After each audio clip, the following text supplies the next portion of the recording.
Hello guys, welcome back to the channel. In this today's video, I'm going to show you where to find the Pomarine Skua in Heartopia Call of Wheels event.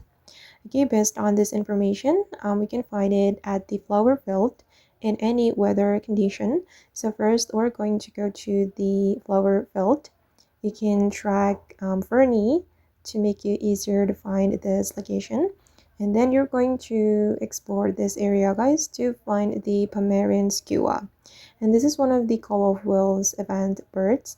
Even though the bird event has not been started yet, we can still find it at this location. So just go to the flower field and explore. And if you're lucky, you will meet the Pomarine Skua bird. Okay guys, and that's how we can find the Pomarine Skua in Heartopia Call of Wheels event. I hope this video will be useful for you. Thank you so much for watching, and if you found this tutorial useful, don't forget to hit the like button, leave your comments, and also subscribe to this channel.